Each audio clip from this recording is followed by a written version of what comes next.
Imagine this: thousands of battle-hardened soldiers, after marching 20 miles or more through hostile territory, arrive at a new location. Exhausted, perhaps, but not for long. As the sun begins its descent, these aren't just weary men looking for a place to rest their heads. They are architects, engineers, and builders, poised to transform a raw, open field into a fully functional, highly defensible fortress city. Not in days, not in weeks, but before the last rays of light fade from the sky. This wasn't a myth or an exaggeration. This was the standard operating procedure for the Roman legions, a testament to their unparalleled discipline, organization, and engineering prowess. How did they achieve such an astonishing feat, day in and day out, for centuries? The secret to Rome's rapid fortress construction lay in meticulous planning and standardization, a system honed over centuries of warfare and expansion. Every single legionary knew their role, from the moment the column halted. Before even lifting a pickaxe, surveyors, known as metators, would swiftly mark out the camp's precise dimensions and layout. This wasn't guesswork, it followed strict, predetermined patterns based on the number of legions and auxiliary troops present. Roads, tents, commanders' quarters, and even the latrines had their designated spots. This preliminary phase, often completed within minutes of arrival, was crucial for the seamless and rapid deployment of manpower and materials that would follow, ensuring no time was wasted in improvisation. Each legionary carried not just their weapons, but a comprehensive toolkit that made them self-sufficient builders. Known as impedimenta, this heavy burden included a pickaxe, delabra, for digging, a shovel, pala, a basket, sporta, for carrying earth, and 2 wooden stakes, sudes, for the palisade.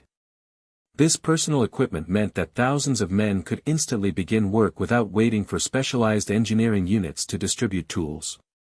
It was a distributed labor force, where every soldier was a contributor to the construction effort. This incredible foresight in personal equipment distribution minimized logistical bottlenecks and maximized efficiency, allowing for simultaneous construction across multiple fronts of the camp.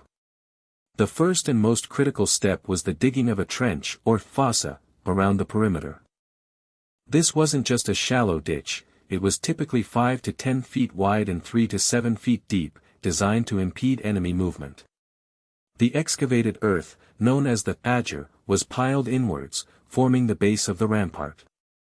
Imagine thousands of men, each with their delabra and pala, simultaneously carving out this massive defensive barrier.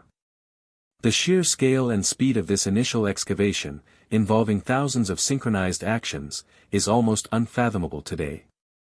This immediate creation of a significant obstacle provided initial protection even before the main walls were complete, buying precious time. Immediately following the excavation, the rampart, or vallum, began to take shape. The agger, the mound of earth created from the fossa, was compacted and reinforced. Then came the palisade, hundreds, sometimes thousands, of sharpened wooden stakes, the sudes, which each legionary carried, were firmly planted into the top of the agger.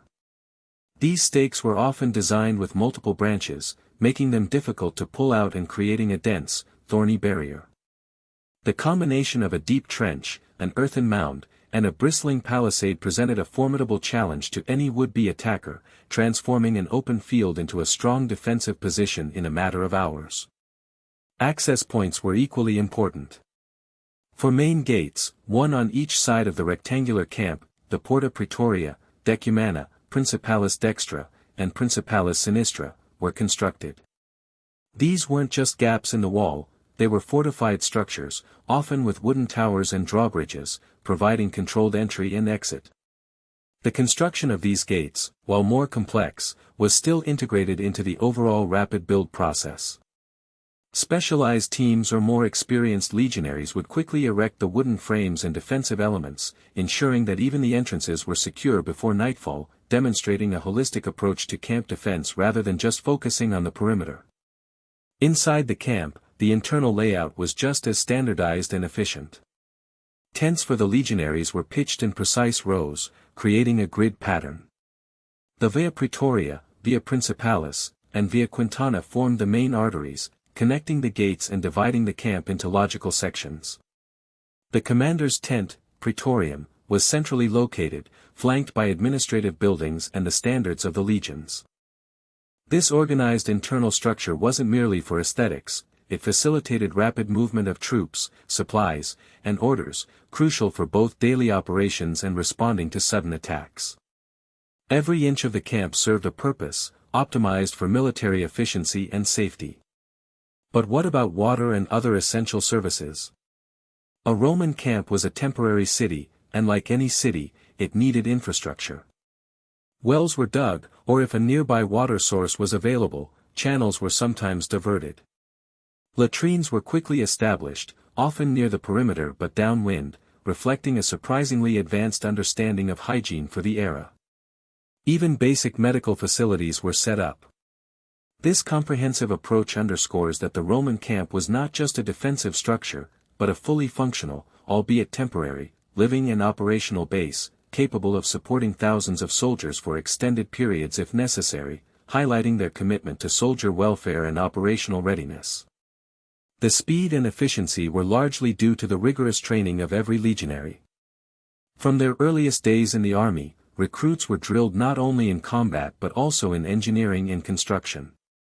They learned to dig, build, and fortify with the same precision and discipline as they learned to wield a gladius. This constant practical application of engineering skills transformed each soldier into a versatile asset. The Roman army wasn't just a fighting force, it was a mobile engineering corps, where every member was capable of contributing to the creation of their daily sanctuary. This holistic training model was a cornerstone of Roman military success.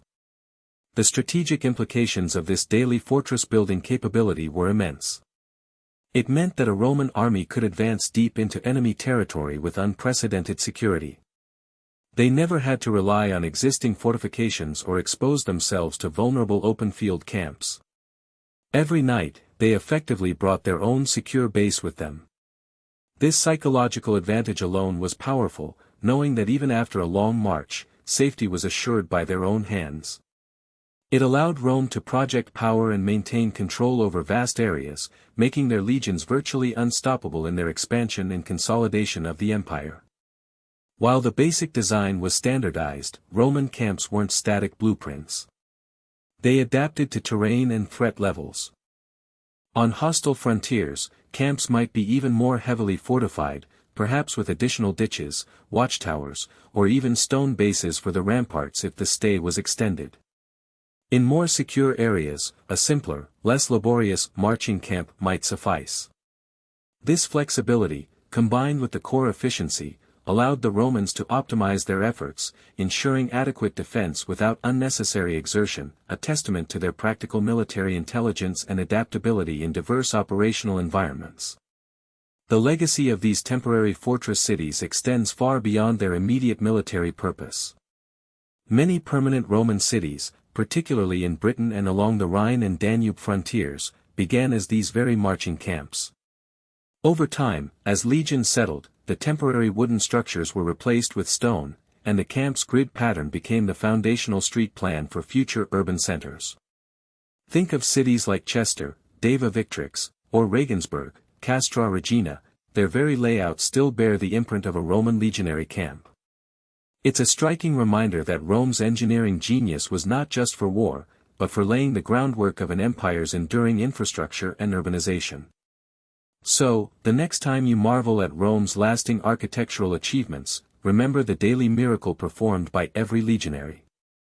The ability to build a fully functional, secure fortress city before sunset, every single day, was more than just an engineering feat, it was a testament to unparalleled discipline, organizational genius, and the sheer grit of the Roman soldier.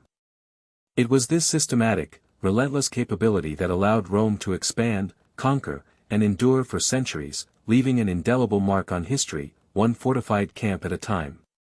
This daily ritual of transformation, turning raw land into a bastion of power, truly encapsulated the Roman way of war and empire building.